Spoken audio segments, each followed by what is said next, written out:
Hello friends, तो स्वागत है आपका मेरे एक नए वीडियो में। तो आज का हमारा टर्म है परिमाण, यानी कि मैग्नीट्यूड। ये बहुत छोटे-छोटे से शब्द हैं, लेकिन बहुत अच्छे तरीके से समझ में नहीं आते हैं। तो उस वक़्त तो समझ में आ जाता है जब टीचर पढ़ाते हैं, लेकिन जब तक इसे बारीकी से नहीं पढ़ते हैं, तब तक क्लियर नहीं होता है कि आखिर ये मैग्नीट्यूड है क्या? कई-कई बार हम मिसअंडरस्टूड भी कर लेते हैं परिणाम को, यानी मैग्नीट्यूड को। तो चलिए शुरू करते हैं। देखिए, अदिश तो पता है आपको, अदिश क्या होता है? अदिश राशि जो है उसमें दिशा जो है इसमें नहीं होती है। दिशा नहीं होती है अदिश राशि में, और सदिश राशि में दिशा होती है। दिशा होती है, ठीक है? इतना तो आपको पता होगा। तो सबसे पहले इसकी डेफिनेशन को देख लेते हैं, तब ज़्यादा अच्छे से समझ में आएगा। तो मैग्नीट्यूड जो होता है वो किसी सदिश या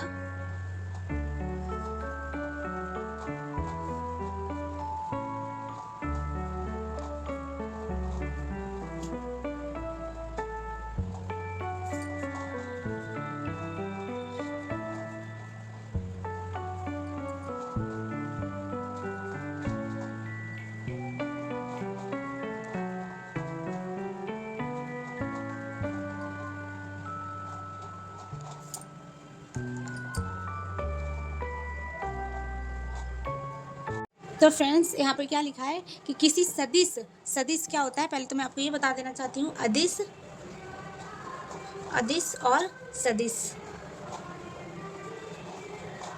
अदिश आ का मतलब होता है नहीं, ये मैंने पिछले वीडियो में बताया था। और दिशा का मतलब दिशा, सा का मतलब सही दिशा है।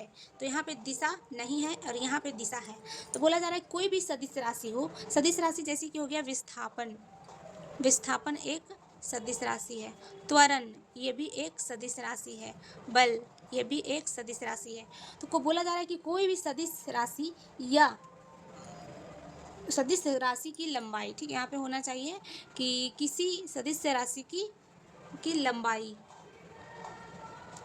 तो मानते हैं विस्थापन, विस्थापन क्योंकि एक तरह का डिस्टेंस ही है, दूरी ही है, तो इसका मानते हैं लंबाई कितना है, 12, 12 है, ठीक है। और त्वरण का भी मानते हैं कि 8 है, और बल का मानते हैं कि 23 है, ठीक है। तो ये हो गया लंबाई, ठीक। या तो शक्ति, बल है तो शक्ति होगा, त्वरण है तो शक्ति होगा, और विस्थापन है तो लंबाई होगा। अब बोल रहा है उसका मात्रा, तो विस्थापन का मात्रा क्या होता है, क्योंकि ये दूरी की तरह है इसलिए इसका मात्रा होता है मीटर, मीटर पर सेकेंड स्क्वायर। और इस बल का क्या होता है, न्यूटन। तो देखिए ये जो है ये क्या है, कह सकते हैं कि लंबाई है, लंबाई विस्थापन के केस में लंबाई है, नहीं तो शक्ति है।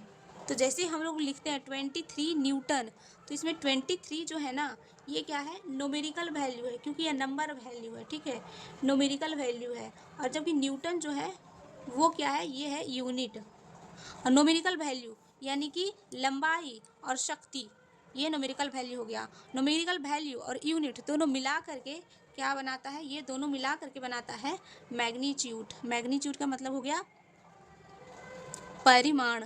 अब इसमें आपने दिशा का तो कोई ये नहीं किया है, दिशा देखा नहीं है, कहीं पे आपको दिशा दिखा, लेकिन विस्थापन में तो दिशा होता है, और त्वरण में भी होता है, बल में भी होता है। तो बोला जा रहा है किसी सदिश या उसका मात्रात्मक मान होता है क्या, परिमाण। यह सदिश की दिशा ना बताकर, सदिश की दिशा नहीं बताता है, केवल मात्रा व शक्ति और लंबाई बताता है, ठीक है।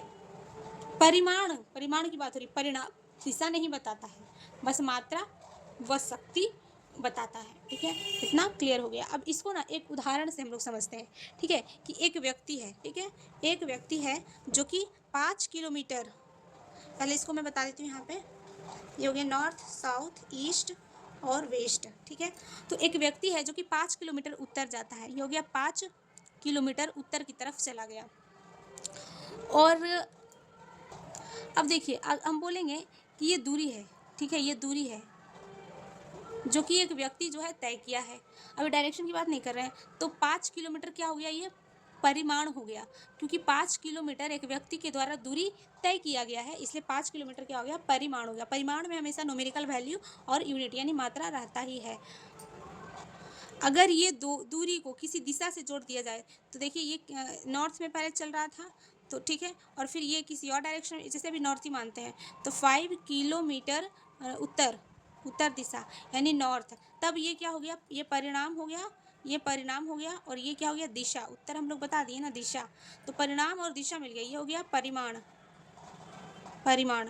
तो अब यहाँ पे क्या हो गया, परिणाम और दिशा मिल करके क्या बना देता है, सदिश राशि। सदिश राशि बन जाता है, ठीक है। लेकिन मैग्नीट्यूड जो है वो 5 किलोमीटर ही है। ये 5 किलोमीटर दिशा नहीं बता रहा है। उत्तर दिशा, दक्षिण दिशा, पूर्व दिशा, पश्चिम दिशा, ये दिशा बताता है। एक और उदाहरण लेते हैं। एक और उदाहरण में कि अगर एक 10 न्यूटन का बल जो है, ठीक है, 10 न्यूटन का बल है जो कि किसी वस्तु, एक ब्लॉक लेते हैं, ये हो गया ब्लॉक, इस पे 10 न्यूटन का बल लग रहा है। इस ब्लॉक पे 10 न्यूटन का बल लग रहा है। अब बल का परिणाम क्या होगा, तो न्यूमेरिकल वैल्यू और यूनिट। तो ये क्या हो गया, परिणाम हो गया, बल का परिणाम हो गया।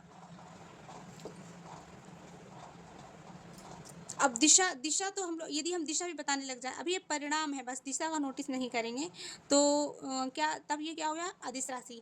और जब ये इस दिशा में चल रही है, कौन सा दिशा, ईस्ट दिशा में है, तब ये क्या हो जाएगा, सदिश, सदिश राशि। तो देखें हम लोग कि दिशा चाहे किसी भी दिशा में हो, परिणाम जो होता है वो सिर्फ मात्रा को बताता है। कि मात्रा का मतलब क्वांटिटी, मतलब कितना, मात्रा समझते हैं, कितना, 10 Newton, 12 Newton, 13 Newton, 5 kilometre, 10 kilometre, है ना, 5 केजी, 10 केजी। तो परिणाम क्या बताता है, मात्रा बताता है। और परिणाम में दो चीज़ें होती हैं, एक तो होती है न्यूमेरिकल वैल्यू और दूसरा होता है यूनिटरी वैल्यू, ठीक है। तो ये दोनों होगा तभी होगा मैग्नीट्यूड। सिर्फ 23 मैग्नीट्यूड नहीं है, ये अक्सर हम लोग क्या करते हैं, कन्फ्यूज़न करते हैं। तो यह आई होप कि आपको मैग्नीट्यूड के बारे में, यानी परिणाम के बारे में पूरा जानकारी मिल गया होगा और बहुत अच्छे तरीके से। यदि आपको फिर भी नहीं समझ में आया फ्रेंड्स, तो आप कमेंट बॉक्स में लिख सकते हैं कि कहाँ पर आपको नहीं समझ में आया। Thank you for watching all of you.